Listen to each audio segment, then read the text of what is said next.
राम राम साथियों, प्रणाम। आठवां वेतन आयोग लगने वाला है। अगर आप या तो पहले से गवर्नमेंट जॉब में होंगे या फिर गवर्नमेंट जॉब की तैयारी कर रहे हैं, आपके लिए बहुत बढ़िया खुशखबरी है। जी हाँ साथियों, क्योंकि 9 पॉइंट्स पे बात बनती हुई यहाँ पे दिख रही है। ठीक है ना, कंप्लीट 9 पॉइंटों पे हम चर्चा करेंगे। न्यूनतम वेतन, फिटमेंट फैक्टर हो गया, डीए हो गया, एचआरए हो गया, इसके अलावा पेंशन में क्या बदलाव, हर एक बिंदु पे यहाँ पे विशेष चर्चा अपन करने वाले हैं। क्योंकि भैया खुशखबरी जो है ना वो बहुत बड़ी है। तो चलिए, कर्मचारियों की बल्ले बल्ले होने वाली है। शुरू करते हैं। हर एक चीज समझाऊंगा, आप खुद भी अपना वेतन का पता लगा लेंगे कि मेरा वेतन अब कितने होने वाला है। ठीक है ना, पहले तो ये खबर समझो। ओ भैया, ये खबर अच्छे से समझ लो और उसके बाद में अपन चर्चा करेंगे प्रत्येक 9 पॉइंट पे, क्योंकि ये बहुत ज्यादा इंपॉर्टेंट वीडियो आपके लिए, जो आपको आज के आज मिठाई बांटने पे मजबूर कर देगा। न्यूनतम वेतनमान 69,000, ध्यान रखना, अभी न्यूनतम 18,000 है और कितना करने की बात चल रही है, 69,000। 50% से ऊपर डीए मूल वेतन में मर्ज किया जाए, ये नई मांग है, ध्यान रखना। समझाऊंगा अभी क्या है इसको लेकर। इन 9 बिंदुओं से समझे 8वें वेतन को लेकर दिए गए सुझाव। अरे अपन जो कर्मचारी चयन है ना, अपन जो कर्मचारी है, जो भी गवर्नमेंट जॉब में है या लगने वाले हैं, इनका जो संघ है, उन्होंने ये विचार दिए जो 8वें वेतन आयोग में अपनी बात रखेंगे। 8वें वेतनमान में कर्मचारी अधिकारियों के वेतन में बढ़ोतरी के लिए फिटमेंट फैक्टर 2.57 से बढ़कर 3 से 3.5% तक हो सकता है। अपन ने कितनी मांग पड़ी है ये भी बता दूंगा अभी। इसमें इससे न्यूनतम राज्य के कर्मचारियों के लिए न्यूनतम वेतनमान अभी 18,000 है, जो बढ़कर 69,000 तक हो सकता है।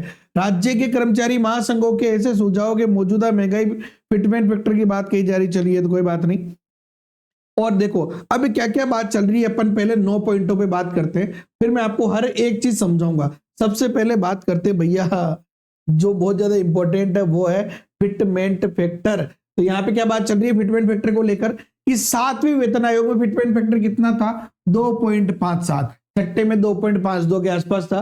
तो 8वें वेतन आयोग में इससे तो ज्यादा ही होगा। तो ये कह रहे हैं कि भैया 3 से 3.5 तक किया जा सकता है, जबकि मांग कितनी है, मांग है 3.833 की मांग है, 3.833 की। लेकिन अगर 3.5 3 भी मिल जाए, अगर 3 भी मिल जाए तो मजा ही आ जाए, 3 मिल जाए तो भी मजा आ जाए।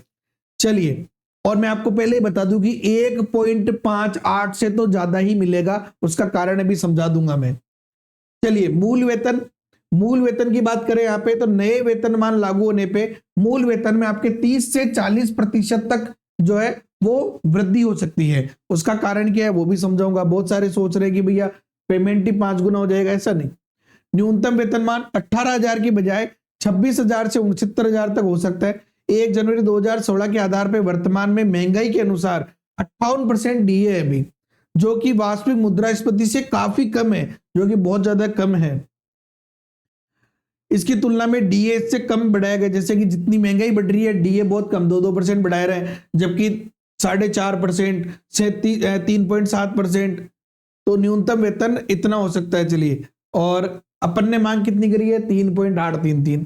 चौथा पॉइंट है महंगाई भत्ता, जो डीए है। तो डीए के ऊपर क्या चर्चा चल रही है, देखो समझो। अभी डीए 60% हो गया है, लेकिन अगर मैं बात करूं 2025 के एंड तक, तो वो डीए था 58%।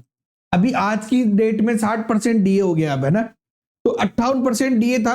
तो यहां पे ये चर्चा चल रही है कि यार जैसे डीए 50% हो, उसे ऑटोमेटिक उसके बेसिक में मर्ज कर दो।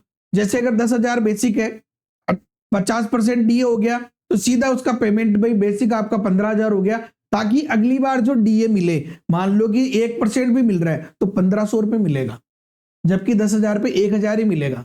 समझ रहे मेरी बात को। तो यहाँ पे ये इसलिए कह रहे हैं कि भैया डीए अगर 50% हो जाए तो उसको आप मूल वेतन में ऐड कर दो।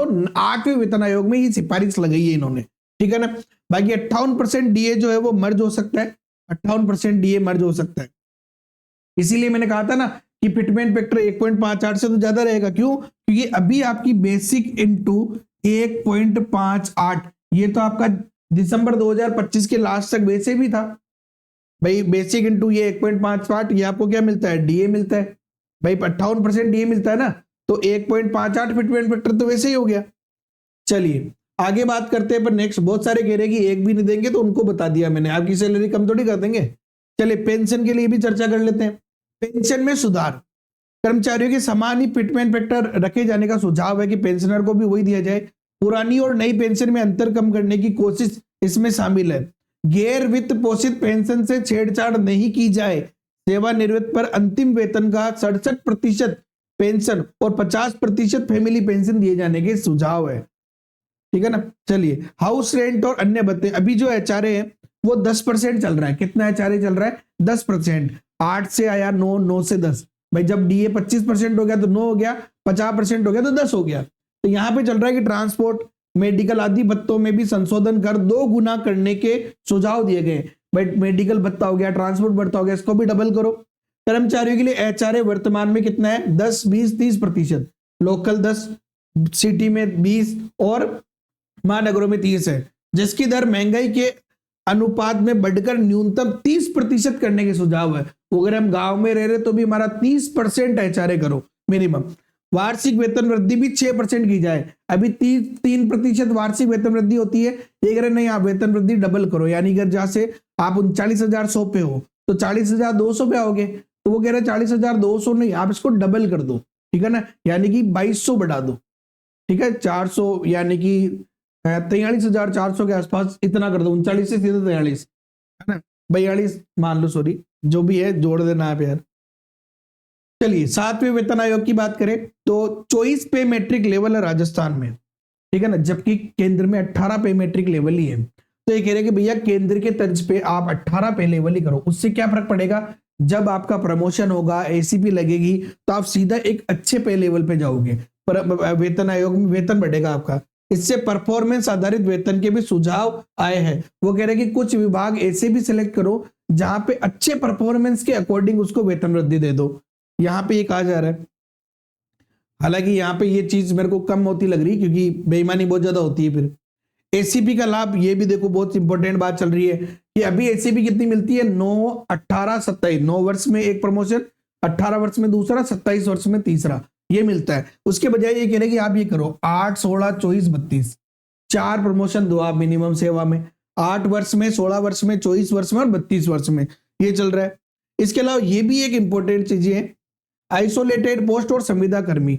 आइसोलेटेड पदों पर अन्य संवर्गों के समान केंद्र में पदोन्नति की व्यवस्था की जाए और संविदा कर्मियों को भी नियमित किया जाए। देखो, अगर आप उसे किसी भी कर्मचारी से राजकीय विभाग में काम करवा रहे हो, शोषण मत करो, उसका पोस्ट को शामिल कर दो। तो ये 9 बिंदुओं पे चर्चा हुई है।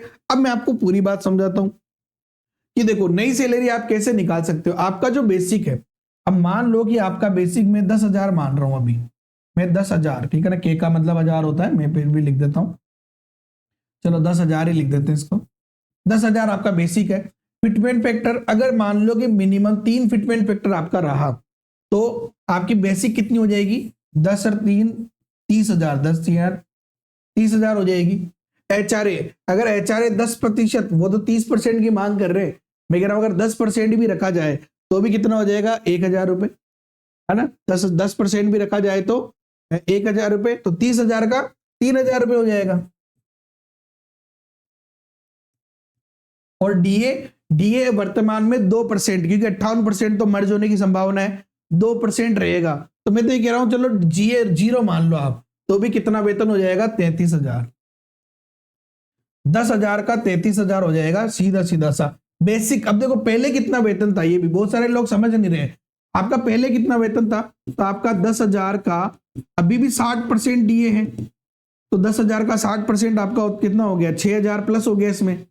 तो एक तो 6,000 तो डीए प्लस हो गया और 10% एचआरए, यानी 1,000 आपका एचआरए प्लस हो गया। तो कितना हो गया? 17,000 वेतन अभी आपका है और उससे 33,000 हो जाएगा, यानी लगभग 2 गुना वेतन।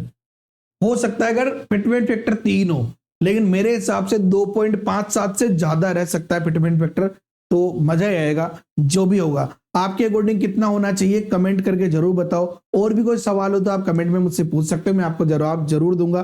बाकी वीडियो लाइक करो, अपने दोस्तों के साथ शेयर करो, चैनल पे नए हो तो सब्सक्राइब जरूर करके जाना और बेल आइकन पे क्लिक कर लेना, क्योंकि बहुत ही शानदार वीडियोस आप लोगों को इस चैनल पे देखने को मिलती रहेगी। जय हिंद, जय भारत, वंदे मातरम।